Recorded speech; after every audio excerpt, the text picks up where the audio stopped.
Good morning. Today we're convening for the First Responder Network Authority Combined Board and Committee meetings. We're holding our meeting in Los Angeles, California, with the majority of board members attending in person and a few participating virtually. I want to thank everyone for joining us today. I'm Steve Benjamin, the chair of the board of the authority. Now, before we start the agenda for today, I would like to welcome Robert Brown. He is a new DOJ designee to the board and serves as Executive Assistant Director for the FBI's Science and Technology branch. He will serve on the board's Programs and Future Planning Committee. Robert adds to the long list of amazing South Carolinians who joined this board as of late. But so happy to have you, Robert. You can I make any brief comments? Yes, sir. Thank you, Chairman Benjamin, for the warm welcome. I'm sorry I can't be there in person to join you, and I certainly look forward to our next meeting where I will be in there in person. And I have dedicated most of my life to public service. Before joining the FBI as a special agent, I served for 9 years as a patrol officer in Greenville, South Carolina. And of course, in my former role over the Operational Technology Division, I became well-versed in the role of FirstNet. So I look forward to supporting the board and serving under your leadership, sir. Well, thank you so much. We're glad to have you on the FirstNet board and look forward to working with you. I'd also like to thank, obviously, our former DOJ designee, Darren Jones, for all of his work and support on FirstNet during his time on the board. We congratulate him on his new role at DOJ and wish Darren the very best. It's great to be here in LA, and yesterday the board had an opportunity to conduct a site visit at SoFi Stadium, which hosted the 2022 Super Bowl. It's one of the largest sports events of the year anywhere, quite frankly. There's no surprise that public safety and security is a top focus, and pre-planning takes place more than a year in advance. For the 2022 game, the FirstNet Authority and AT&T worked closely with LA's public safety agencies during this advanced planning beginning in early 2021, as well as a day of in the Joint Operations Center. In the days leading up to the game, the FirstNet Authority, working in the JOC, assisted with the upfit of over 300 phone numbers onto the FirstNet network. While in the JOC, responders had direct access to FirstNet Authority public safety experts to help remedy communications issues, uplift FirstNet users, and identify FirstNet solutions that could solve problems at hand. AT&T FirstNet operated inside the Inglewood JOC and at the LA Unified Command to support responders serving the surrounding areas. The teams provide a variety of services, including switching out SIM cards, connecting LTE mobile hotspot routers, and setting up FirstNet accounts. Yesterday, we heard from some of these public safety agencies and saw firsthand the various factors they considered when planning security for the Super Bowl, including, and maybe most critical for a successful event, emergency communications. We learned how these agencies integrated FirstNet into emergency operations for the game and how the network helped and lessons learned from the event. Today, we're pleased to have Commander Randy Goddard of the LAPD joining us to share more about their public safety efforts for the Super Bowl. Thank you for being here, Commander, and we look forward to hearing from you shortly.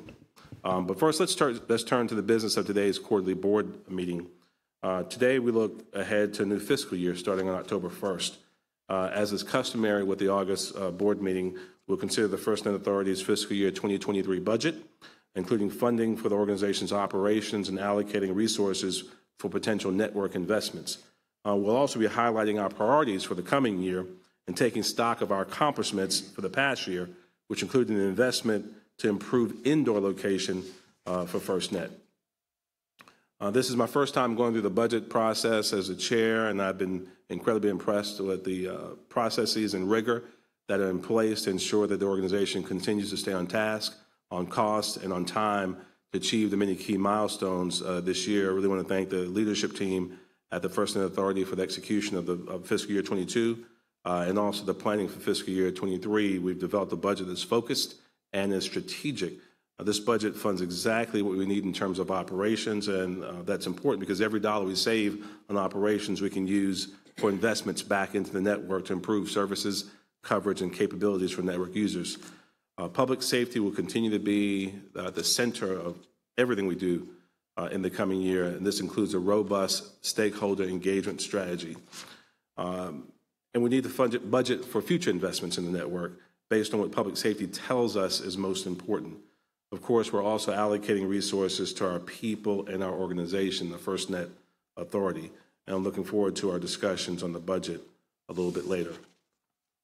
So today, we're going to get a public safety testimonial from our local public safety stakeholders about the experience at FirstNet, and specifically how the network played a role in the Super Bowl that took place here in Los Angeles early this year.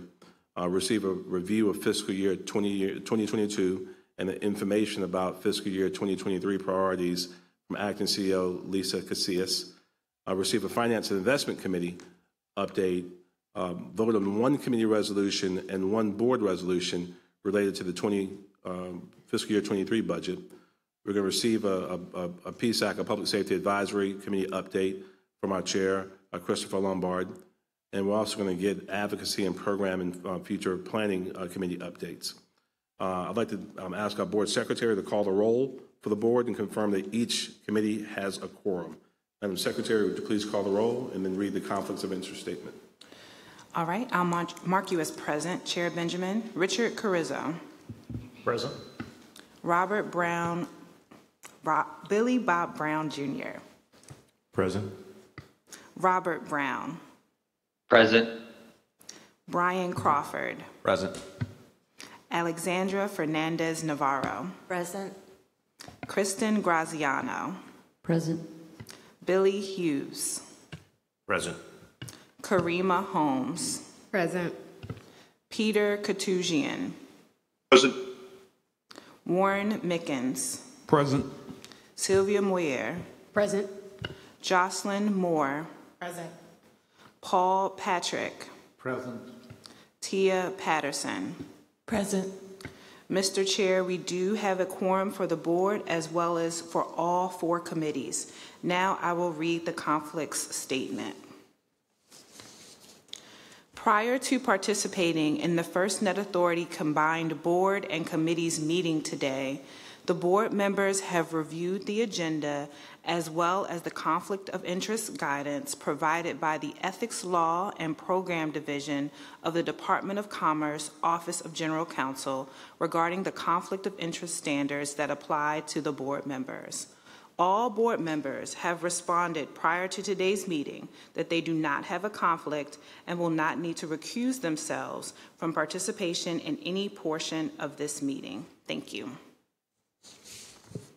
Thank you, Madam Secretary, for always keeping us on task. Each member of the board has before him or her the minutes of our May meeting. Are there any additions or corrections to those minutes at this time? Seeing none, I'll take a motion to accept these minutes. Chair, this is Karima. I approve or accept the motion to accept the meeting minutes for May. Thank you. Is there a second? This is Board Member Fernandez Navarro. I second the motion to approve the minutes.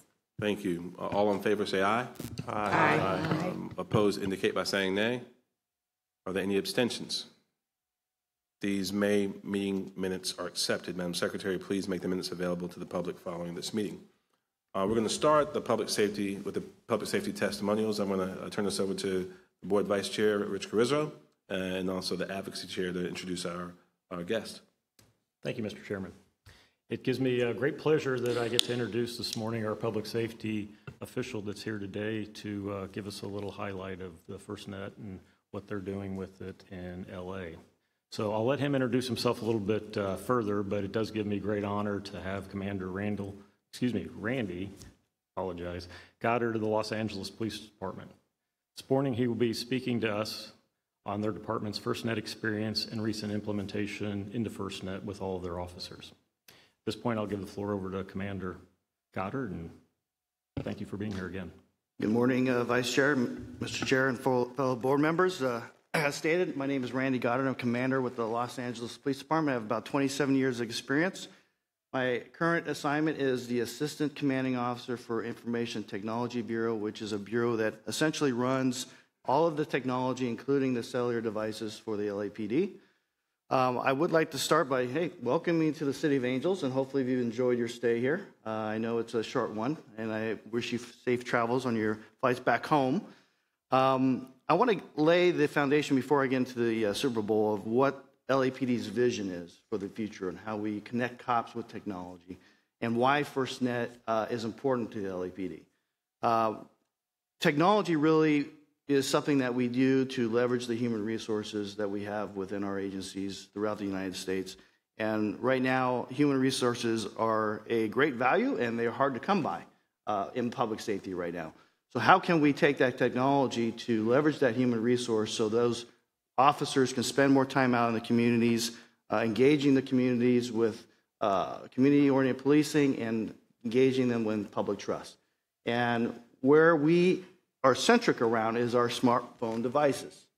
We're really looking at a future where these smartphone devices are issued to every officer, and we're currently doing that in the academy with their gun and their badge and their ID. And they're going to carry these devices throughout the rest of their career. And in lieu of them coming back to the stations to do all of the administrative paperwork, which we in the LAPD have found that could be anywhere from 40–60% of their day, we want to keep them out in the field. And the only way to do that is to have some connectivity to all the things they need to be able to run arrestees, to be able to write reports, do all these things. And all is centered around that smartphone device. But the smartphone device, as powerful as it is, it's only as good as the connection it has with the network. So when we are looking towards the future of this is the way that LAPD wants to move to the future, we're looking for a partner that could give us that connectivity, to give us the redundancy in case of crisis. Being the second largest city in the United States, we have 4 million Angelinos that we are committed to protect. And in California, we have everything from brush fires to earthquakes to public unrest. And during all of these incidents, we've all learned throughout the decades, going back to 9/11, how critical it is to be able to communicate with all the public safety entities and our partners. And FirstNet has given us that ability. We have 1,700 mobile digital computers installed in our fleet, all run by FirstNet. And we have everything from coastal to mountains within in the city. And we have a rate of 99% plus that we always get that connectivity. We never have to fall back to the second SIM. Moving on to the smartphone devices, we're becoming much more reliant on the smartphone devices for communication, day-to-day communication.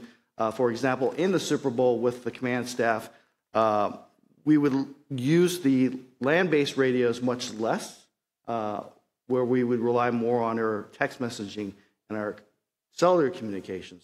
So that's becoming more and more of a transition in public safety now, is we're relying more on these cellular devices than our radios. And of course, we'll always have the radios, we'll always use the radios as needed, but the cellular devices are centric to what we're doing.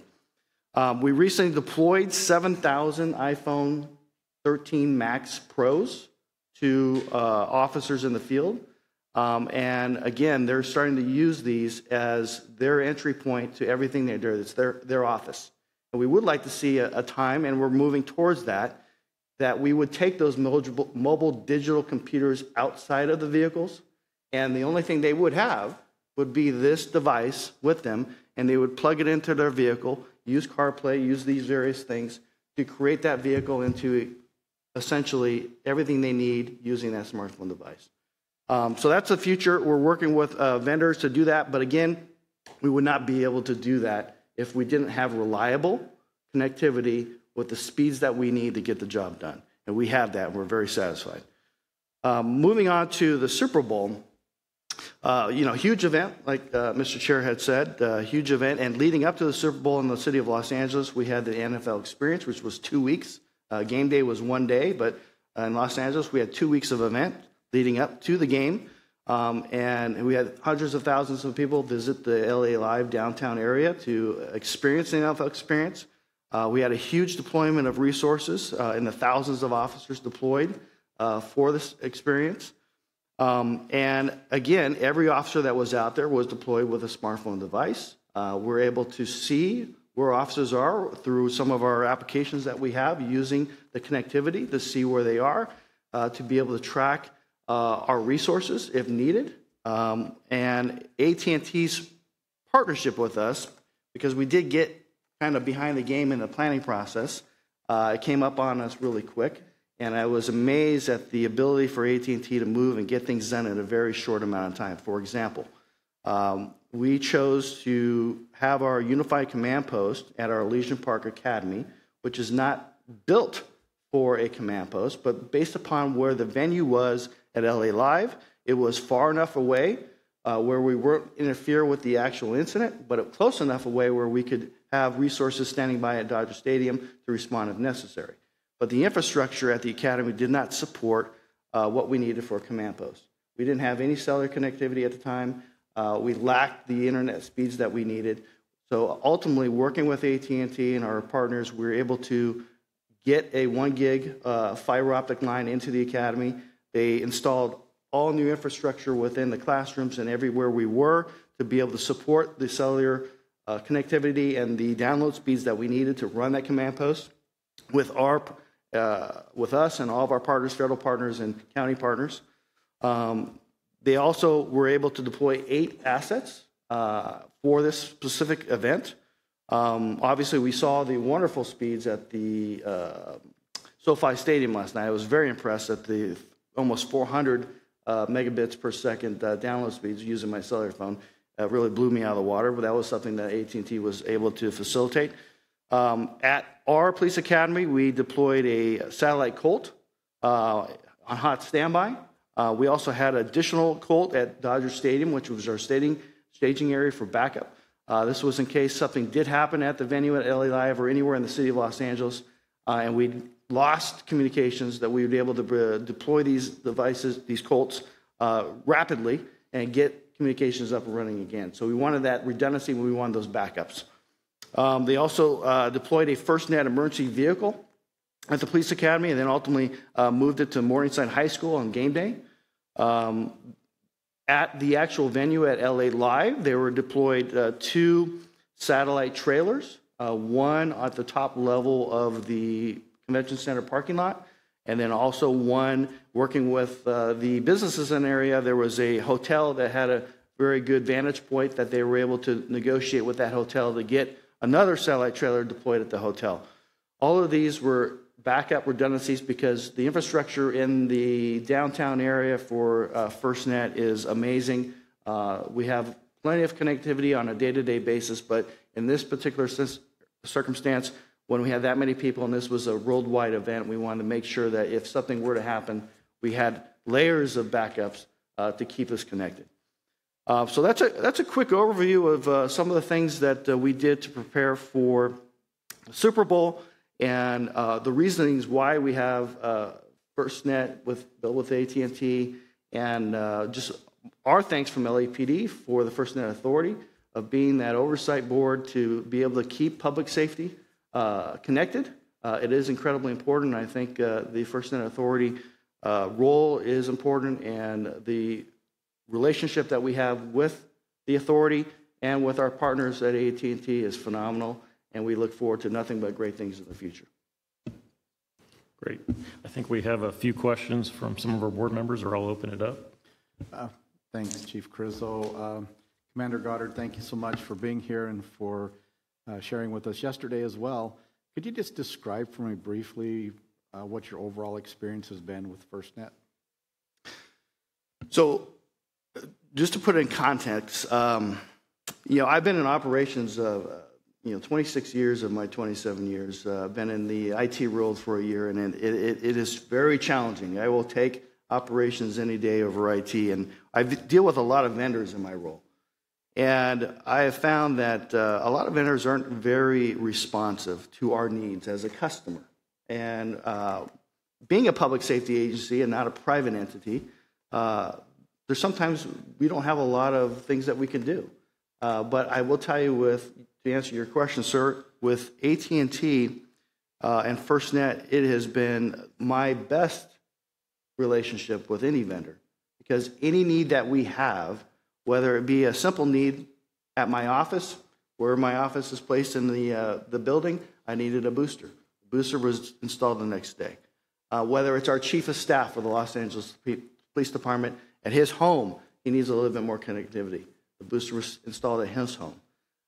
Whether it's the connectivity at our 21 geographic areas, whatever this problem that comes up, we can reach out to our partners. We have AT&T folks on site Monday through Friday. They are almost, in my world, a part of the LAPD team. We couldn't do it without them, and every day is a pleasant experience from the top executives within the AT&T FirstNet command structure, or even the sales guy that's coming out to help out with the deployment of the 7,000 phones. So it has been a really, really pleasant experience. They've done everything they can do to make us happy and make sure that we have the connectivity. Commander Goddard, thank you for being here, and thank you for your service, sir, to the City of Angels and to the country. And thank you yesterday for sharing this enormous task and complexity of planning this large-scale event. We really appreciate that. It was eye-opening. Can you share with us some of the complexities and the challenges that your team faced in the broadband, bringing broadband communications planning for that event? Yeah, I had mentioned it before. It's kind of unusual to have a command post where there is no communications. That doesn't work out very well. So that was definitely a challenge, and we didn't have a lot of time to correct that challenge because they were set, being the incident commander and the command structure, they were set on having it at that location. So now it was IT's and AT&T FirstNet's problem to how do we get communications and broadband into that location in a 2-week period. So that's where the compliments to AT&T go, is we were able to accomplish that. So that was a challenge. We were able to accomplish that and exceed our expectations for the amount of connectivity that we did. I was hoping to get something where we could at least have some type of dial, something that we could connect.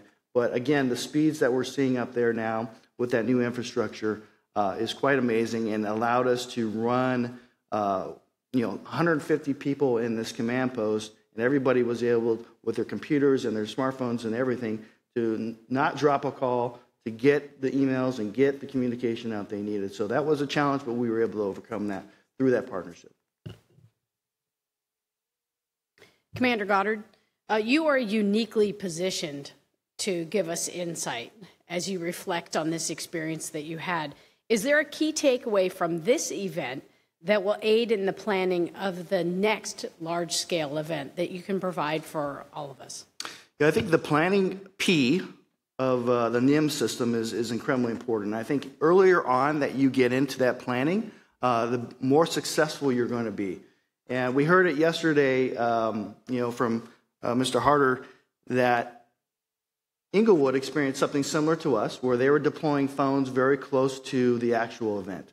And we actually were deploying phones in the middle of the event and took a break before it.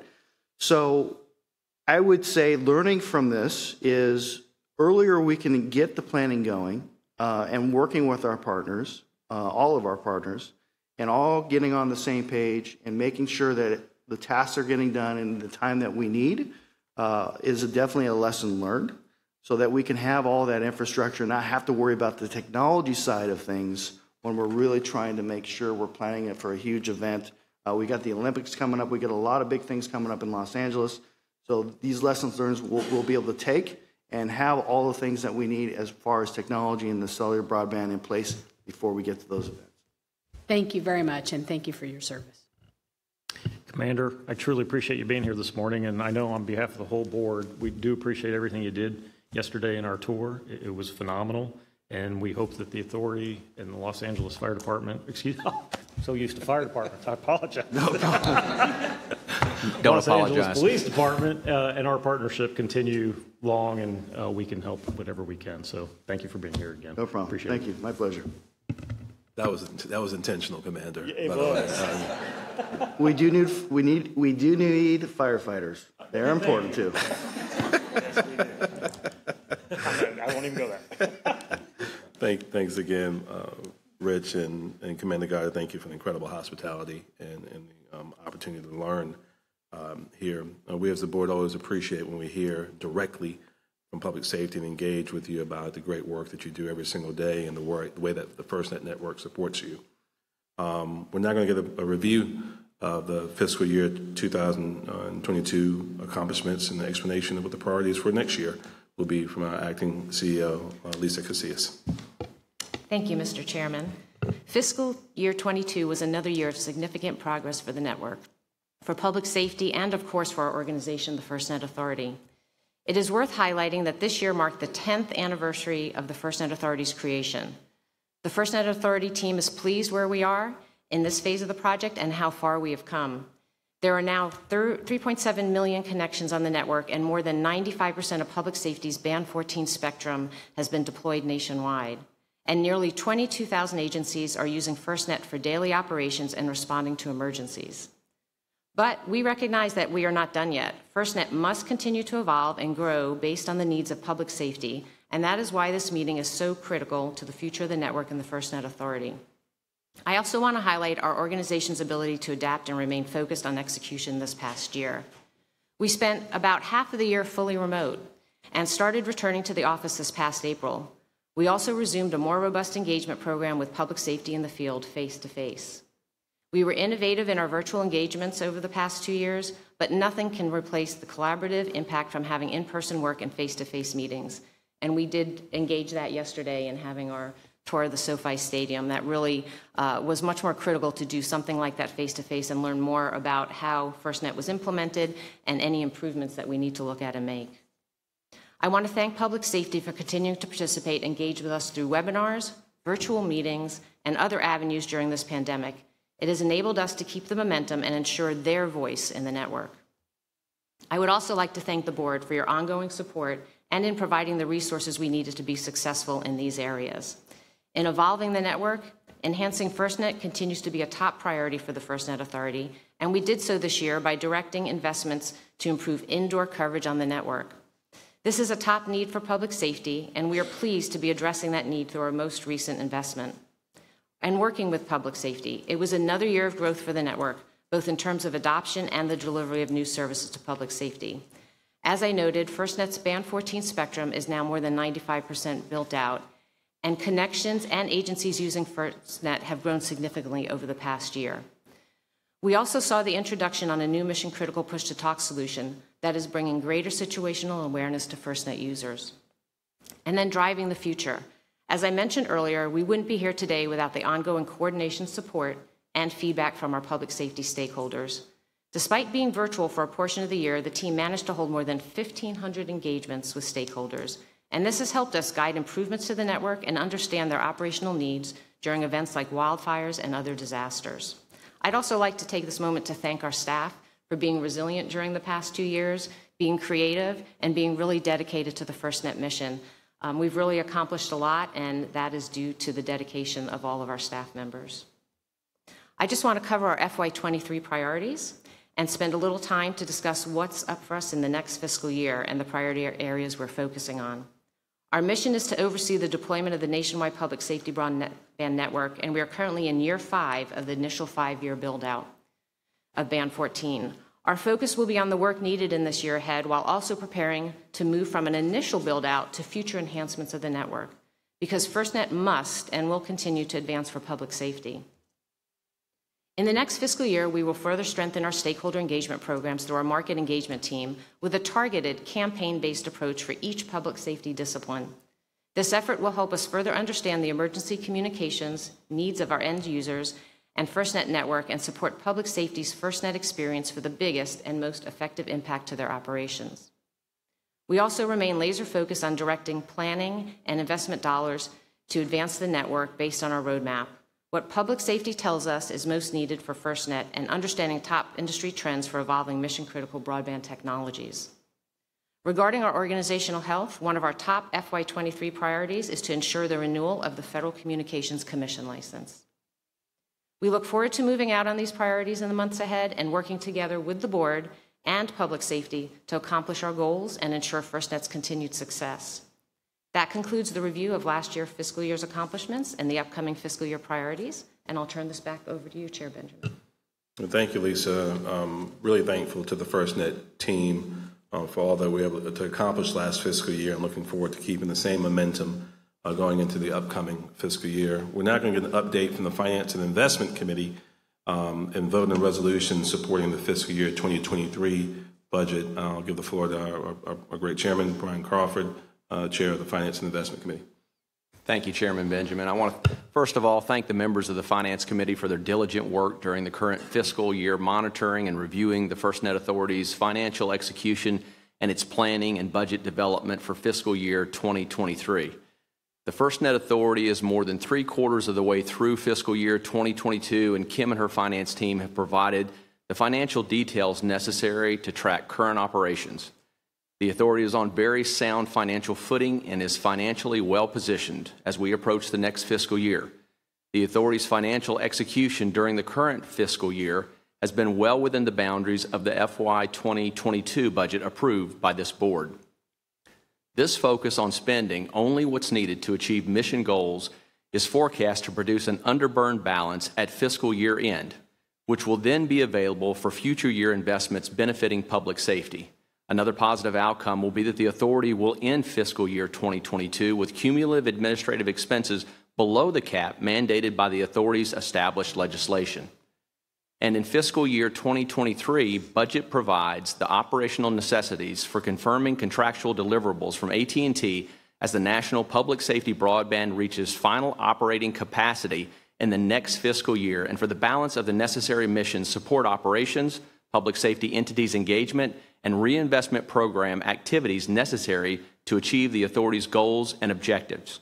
And now I would like Kim Farrington, our Chief Financial and Administrative Officer, to provide a brief fiscal year 2022 financial update and additional details about the fiscal year 23 budget. Kim? Thank you, Brian. Good day, everyone. On this slide, you'll see the illustration of our cumulative obligations of $54.1 million through the end of June. The blue line represents our cumulative available budget, and the space between the top of the bar and the blue line indicates our actuals are under budget through 9 months of this fiscal year. The green line at the top indicates our total budget for fiscal year 22. Now I'll turn to fiscal year 23. Our forecasted fiscal year 23 total financial resources of $357.7 million are represented in the top gold bar. And the three buckets of our fiscal year 23 budget allocations are below that in the blue. We have the operations budget request of $83.9 million. And on the right side, you can see we request a reserve allocation equal to that 1 year's annual operations budget of $83.9 million. In the middle blue box is our National Public Safety Broadband Network investments bucket with the remaining $189.9 million allocation. So those are our funds available and how we plan to or propose to allocate those funds into our buckets. So with that, if no questions, I will turn it back over to you, Brian, for the Finance Committee resolution. Great. Thank you, Kim. I appreciate it. To move forward with the fiscal year 2023 budget allocations, this committee would like to make a recommendation to the board as a whole. Through this resolution, the Finance and Investment Committee recommends that the board, 1, authorize management to allocate funding for fiscal year 2023 into 3 funding categories, and 2, authorize the management to enter into the necessary agreements to meet fiscal year 23 strategic objectives, and finally approve the proposed budget on an obligations basis. Before we vote, do any Finance and Investment Committee members have any questions about the proposed resolution? Hearing none, we're prepared to vote on Finance and Investment Committee Resolution 32. Madam Secretary, would you please read the operative language? Finance and Investment Committee Resolution 32, recommendation on fiscal year 2023 budget. Now therefore be it resolved that the Finance and Investment Committee hereby recommends that the FirstNet Authority Board approve senior leadership's fiscal year 2023 budget of $357,654,199 for the three major funding categories of FirstNet Authority Operations, Operational Contingency Reserve, and Reinvestment and Network Enhancement Fund. Be it further resolved that the Finance and Investment Committee recommends that the Board approve senior leadership's fiscal year 2023 FirstNet Authority operations budget of $83,209,790 on an obligations basis, plus with advance notice to the Board up to a 10% management reallocation allowance from the reserve allocation in the event of unplanned and extraordinary circumstances, operational contingency reserve allocation of $83,902,790, an amount equal to the operations budget for fiscal year 2023, and reinvestment in network enhancement fund allocation of $189,848,619 should the FirstNet Authority receive any additional sources of income in fiscal year 2023, including fiscal year 2022 reconciliations. They will be added to the Reinvestment and Network Enhancement Fund funding category. Thank you, Mrs. Smith. May I have a motion to approve Finance and Investment Committee Resolution 32? Chair, a motion to approve Finance and Investment Committee Resolution 32. Motion made by Finance and Committee member Karina Holmes. I need a second, please. Mr. Chair, this is Billy Hughes. I second that motion. Thank you, Mayor Hughes. For Finance and Committee members, all those in favor of this resolution say aye. Aye. Any opposed say nay. Are there any abstentions? Mr. Chairman, this resolution is adopted. Madam Secretary, will you please make this resolution available to the public following this meeting? Yes, I will. And that concludes the committee's business for today. I'll hand the floor back over to you, Chairman Benjamin. Thank you, Brian, to the committee. To move forward with fiscal year 2023, the board's now prepared to vote on Resolution 114. Before we vote, do any board members have any questions about the proposed resolutions? Hearing none, we're prepared to vote on Resolution 114. Madam Secretary, would you please read the operative language? Board Resolution 114, Fiscal Year 2023 Budget. Now, therefore, be it resolved that the Board hereby approves a fiscal year 2023 budget of $357,654,199 for the three major funding categories of FirstNet Authority Operations, Operational Contingency Reserve, and Reinvestment and Network Enhancement Fund. Be it therefore resolved that the Board approves allocation of the fiscal year 2023 budget as follows. FirstNet Authority Operations budget of $83,902,790 on an obligations basis, plus with advance notice to the Board up to a 10% management reallocation allowance from the reserve allocation in the event of unplanned and extraordinary circumstances.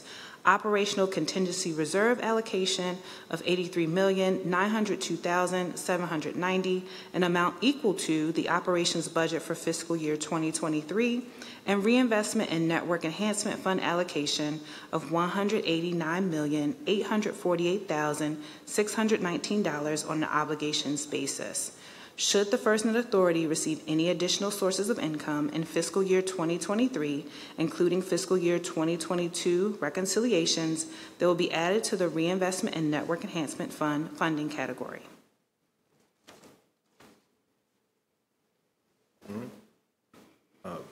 Thank you. May I have a motion to approve Board Resolution 114? Mr. Chairman, so moved. Is there a second? Yes, Mr. Chairman, this is Sylvia Moyer. I second. All right. Moved by Jocelyn Moore, seconded by Sylvia Moyer. All in favor say aye. Aye. Opposed? Aye. All opposed indicate of saying nay.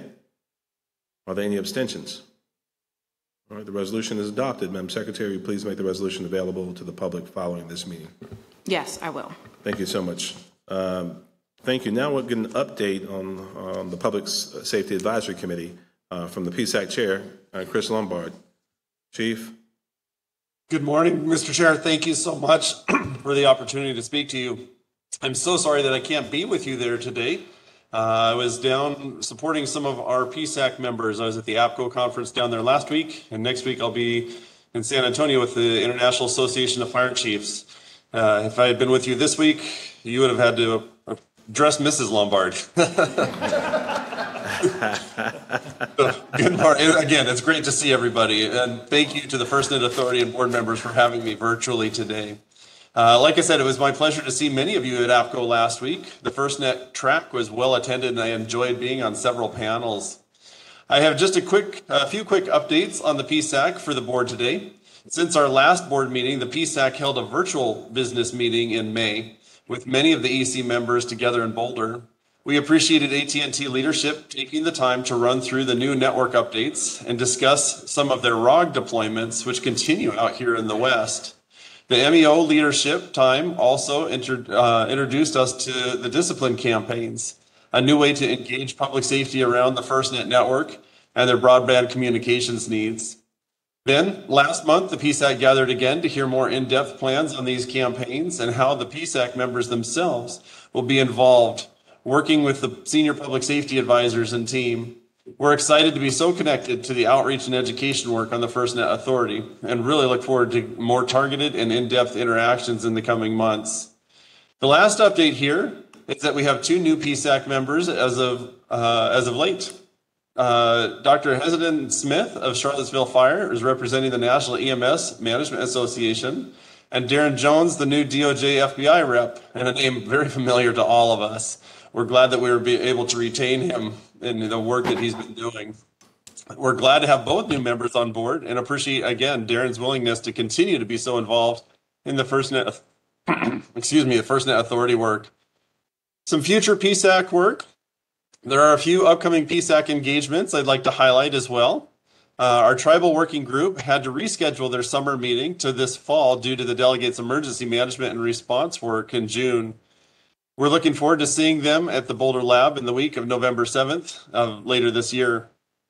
Our users working group will be conducting a listening session in Reston in mid-September to provide feedback on network use and discuss some of the engagement types in the development with FirstNet MEO staff and leadership.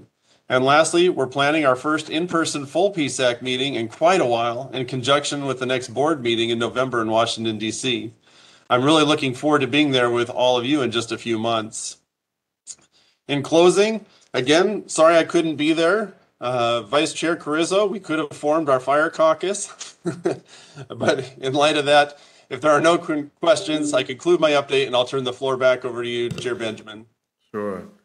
Any questions for Chris? All right. Thank you so much, Chief. We're now going to get an update from the Advocacy Committee. And we'll turn it over to Vice Chair Carrizo, who also chairs the Advocacy Committee. Thank you, Mr. Chairman, and thank you, Chris, for our deploy of the fire service moving forward. So we'll move forward, though. But it is wonderful to have and use these board meetings to hear from our public safety directly on how FirstNet is evolving in their operations, and so glad it was the police department that was here today, and hopefully the fire department in the future. But we'll worry about that later. To reiterate what Commander Goddard had shared with us earlier, and that so proudly announced with AT&T earlier this month, that the Los Angeles Police Department recently expanded the use of FirstNet. It issued updated 7,000, which kind of surprised me that it was that many units, but that is wonderful news. FirstNet enabled devices to each officer, outfitted patrol vehicles with routers to provide network connectivity to its officers in the field, and equipped officers with Intrepid Network's response for FirstNet platform. I was very impressed that they're making that commitment to all new officers that come aboard the LAPD, and that this will be their future into America. Hopefully other agencies will follow pursuit. Again, I want to thank Commander Goddard for being here with us this morning. I really enjoyed hearing the discussions around his deployables. Now shifting towards some more recent collaborations with our public safety stakeholders. In June, the FirstNet Authority was a key contributor to the Public Safety Communications Research, also known as PSCR's annual stakeholder meeting. Participants heard directly from the FirstNet Authority leaders. I was truly humbled and honored to provide the keynote address. We also served on multiple panels and joined breakout sessions throughout the entire week, listening to other agencies and what they're going through. It was an incredible venue that brought so many public safety, federal agencies, industries, and academia together to give direct input, guidance, and feedback to PSER, as well as its grantees and prize challenge participants that were there that week.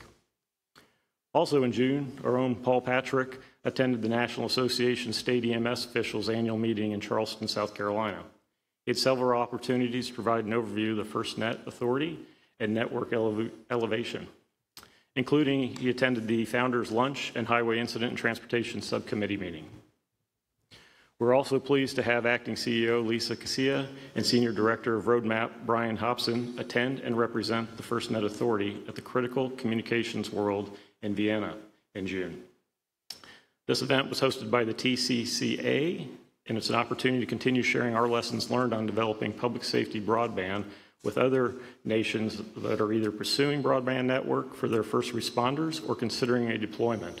I know even at PSER, we heard from 3 countries that were there and made presentations on everything that FirstNet is doing for them and what they're trying to implement in their own countries. I know that's been going on for a little over 5-6 years, so it is just kudos to what we continue to do, not only in our country. Sheriff Knudsen participated in the National Organization of Black Law Enforcement Executives, also known as NOBLE, at their annual conference and briefed their executive team on the FirstNet updates. Looking forward to the fall coming up over the next quarter. We have Brian Crawford will be attending the International Association of Fire Chiefs in San Antonio next week, and he'll be briefing the board of directors on the FirstNet going on. So appreciate you doing that for us, Brian. Along with many members of the team that will also be there, we'll also be participating in the Vision 22 FirstNet Summit users in mid-September. Paul Patrick will also be participating in the EMS World in October in Orlando, so thank you, Paul. Finally, I wanted to share a few specific examples of how the organization has been successful in collaborating with public safety over the last quarter and some of our greatest impacts that we've seen, not only what we heard today. I spoke earlier this year on how the market engagement team stood up an effort to better understand the evolving public safety mission requirements for reliable coverage for first responders operating in both aerial and maritime environments. Through primary virtual interviews with targeted public safety stakeholders across the country, the team has been able to gather specific broadband use cases, understand implementation challenges that they are facing, and captured regulatory issues and concerns specific to the aerial and maritime operations. The team has held a successful in-person engagement with San Diego Fire Department on June 22nd.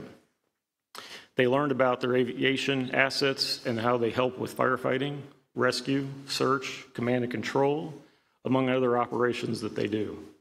The Advocacy Committee was given a briefing last month from the divisional chief of their aviation program. Chief McFarland highlighted the importance of the near real-time versus delayed data and video when relating his operational needs. And more importantly, how they connect data they are getting on these operations and how they send that back to the incident command post to make decisions. He's also relied the importance of providing some situational awareness for intelligence, surveillance, reconnaissance, and search and rescue missions. The team is complying these lessons that are learned with other agencies and how we can implement better services to them. Last week, Lisa, Sheriff Grisano, Chief Moyer, Karima Holmes, and 3 other PSAC members, as the chief explained, attended the FirstNet, along with FirstNet Authority staff, attended the ABCO 2022. This is their annual conference, and it was held in Anaheim, just down the road. As in previous years, ABCO gave the FirstNet Authority the opportunity to craft and host an entire education track titled FirstNet Transforming the Future of Emergency Communications. This track included 12 sessions plus a theater presentation on the exhibit hall floor. The panels covered many topics related to the Emergency Communications Center community, including tracking the location of first responders in the field, drones expanding situational awareness in the ECC, wildland fire, event planning, devices, effective incorporation of mission-critical services, challenges with data silos, and tech and non-technical solutions to the ECC challenges that they face every day. Each panel included a combination of public safety stakeholders and/or AT&T FirstNet representatives who helped make the topics accessible, applicable, and relevant to the ECC community. We're very fortunate that APCO always provides an important opportunity to engage with the public safety stakeholders from across the country, as well as key vendors to learn the latest and greatest technology and investments. Lastly, the FirstNet Authority met with Chief Partridge and some of the staff from the City of Oxford Police Department in Alabama.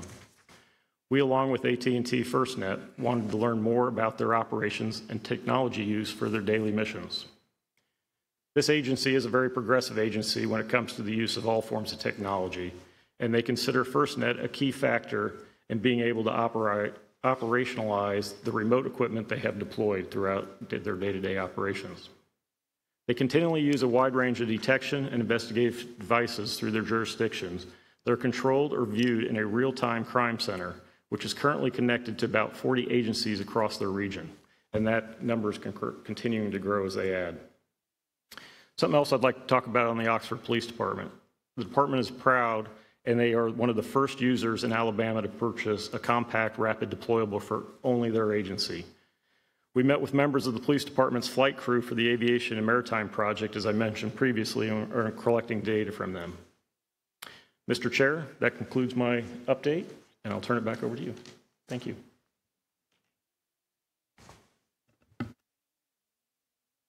Thank you, Rich. Now we're going to get an update from the amazing chair of our Programs and Future Planning Committee, Jocelyn Moore. The floor is yours. Thank you, Chair Benjamin. Good morning. Let me begin my remarks by adding my voice to the chorus, thanking Commander Goddard and members of the City of Angels first responder community for their service. Having spent time at the NFL, I know the precision with which first responders execute both physical and cybersecurity measures to protect fans at large-scale sports and entertainment events. It is definitely something to behold and yet another proof positive for the significant community benefit of FirstNet. Next, I'd like to share with the board some takeaways from our in-depth Programs and Future Planning Committee meeting held on July 12th. The authority staff updated the committee on the Band 14 RAN Deployment Task Order 4 that will be reaching final operational capability in March of next year. I'm excited to see the tremendous amount of progress in the growth of the Band 14 coverage footprint year over year, and even more impressive if you consider the deployment of Band 14 started in March of 2018, just over 4 years now. Over 1,000 new cell sites will have been built as a part of the FirstNet deployment, bringing much-needed coverage for first responders in areas where they operate, as well as extensive rural coverage implementation. There was also in-depth discussion during the committee meeting that ties directly to the focus of today's board meeting for the approval of the FY23 FirstNet Authority Operations Budget. The committee was briefed on all of the tools in the toolbox, and as Jeff knows, I always like to talk about the tools in the toolbox. All of the tools in the toolbox that the authority staff use to assist in independently analyzing network coverage and services available to subscribers. These tools include a contract that is being used to perform drive testing across all states, specialized user devices that are used to collect data in areas that are reported to have coverage issues, a third-party contract leveraging crowdsourced data, and finally, the internal controls and support for an independent third-party FirstNet cybersecurity analysis. In conclusion, Mr. Chair, we were also given an update on several new FirstNet innovations to be released in the near future.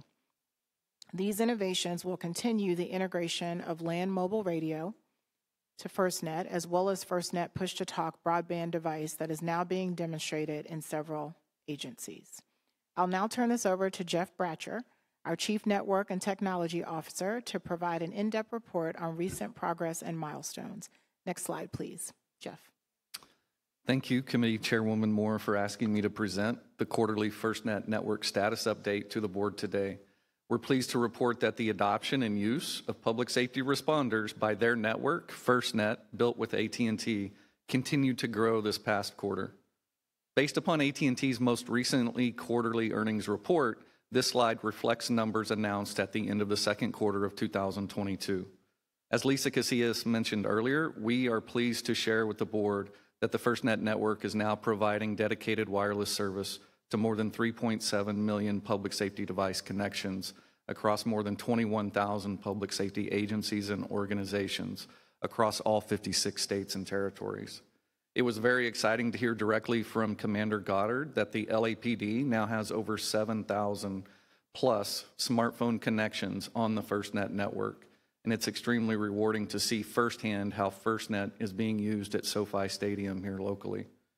The examples he shared about how the LAPD are now operationalizing the use of smartphones powered by FirstNet are fantastic, and how they are now looking at innovative ways of using those FirstNet devices and service to evolve their mission-critical operations.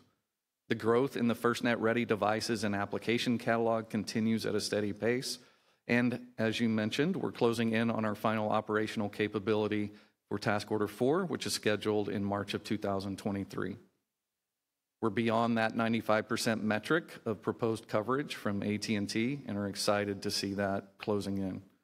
Our FirstNet Authority staff are knee-deep in the program and contractual review process of validating and verifying these numbers and the Band 14 coverage metrics, leveraging the tools that you described earlier, Chairwoman Moore. Most recently, we had staff visit Guam and Saipan along with AT&T FirstNet to perform contract checkpoints on the FirstNet deployments in the territories. This slide we update regularly as well to show the growth of connections using FirstNet historically. The most recent second quarter bar illustrates an increase of over 400,000 connections since we last briefed the board in May in New Hampshire. And a reminder that these numbers include connections for FirstNet service that are paid for by agencies on behalf of their public safety staff, as well as what we refer to as subscriber-paid connections. Subscriber-paid connections are the volunteer firefighters and EMTs, for example, that pay for their own lines of service on FirstNet. We are excited about the recent announcement from the AT&T FirstNet team regarding their FirstNet and family approach, which will allow for these subscriber-paid connections to have one bill for their FirstNet service and their family's lines of commercial service on AT&T. And finally, this last slide shows the illustration of the quarter by the quarter of the public safety agencies using FirstNet and paying for those lines of service for their mission-critical staff. The most recent quarter illustrates an increase of over 1,300 agencies that are now adopting and using FirstNet. Thank you again, Chairwoman Moore, and to the PFP committee members for your support and dedication. I would especially like to thank board and committee member Warren Mickens for his direct involvement over the last several months in assisting staff in developing market background materials that we briefed the board yesterday. I will now turn the meeting back over to you, Chairman Benjamin.